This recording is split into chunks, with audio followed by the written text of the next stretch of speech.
Hi guys, you might be on this video for one of multiple reasons, but for the most part it is because of authorizing.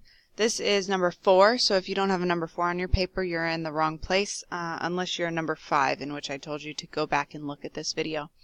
I told you to look at 2 pages. Using evidence effectively from October 25th, and I wanted you to look at, it's my page 39, adding authority figures from November 2nd.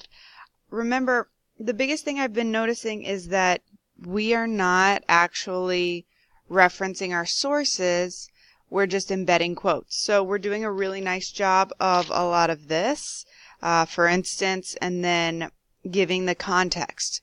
A lot of people, I noticed, embedded quotes really, really well. So I can tell that you've taken that skill, you are using it really well. The thing with argument writing, though, is we need to say where the quotes are coming from. So it's a bit more formal, I guess, than when you're just embedding quotes into what you're writing, like for Mrs. McSorley for a literary analysis. So a lot of us are missing this, where you say so-and-so says blank according to the text, according to a person. In the text, someone says. We actually need that in an argument. And so that's where a lot of us, most of the people who have this video are, that's where we're at right now. Okay, so we just need to kind of add this. Now, some people, we just plopped our quotes straight in there. So I want you to go through this whole thing. You need to use the for example, or I know you're doing transitions right now with Mrs. McSorley. You can say firstly, right, second, third, whatever, finally. Signal the quotes coming and then give that context. And again, most people are doing a nice job with this context piece where you aren't just plopping a random quote in, but you're kind of embedding it into your sentence. So this one says, according to the Center for Applied Research and Educational Improvement at the University of Minnesota, by, and so that's my word, right, by, but then I use the quote, simply flipping the starting time for elementary and high schools, end quote. Then I finish with kind of my interpretation of what it said. There was no additional cost or inconvenience. So that's embedding it the way a lot of you already are. And so that's what we mean by context, is embedding that in there.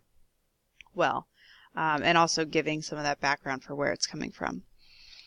Now, a lot of us, though, don't remember how to add authority figures. So on this page in our notes, a few pages later, remember we glued in from a magazine where we had found someone authorizing. So this gives the quote and then says Tuesday Rattano, whose title is blah, blah, blah, right? It says who they are, what they do, how they're an authority figure.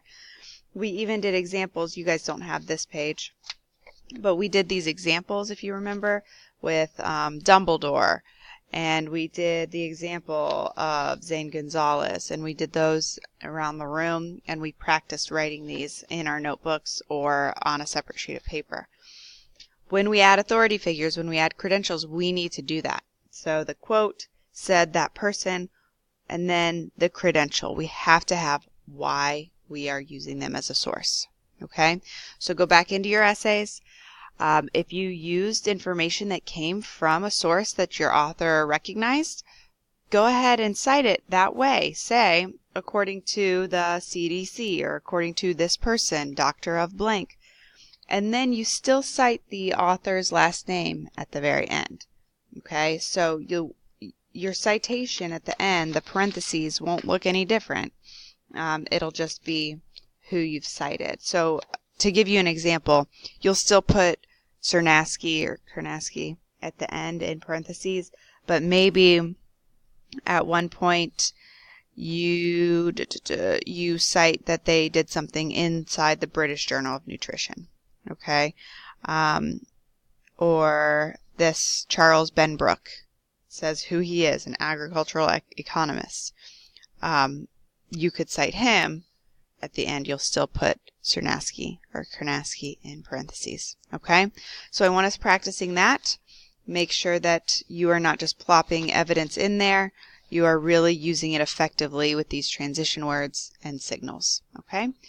Go ahead and revise your essay to reflect this. And then after you're done, you can move on to your next station. Thank you.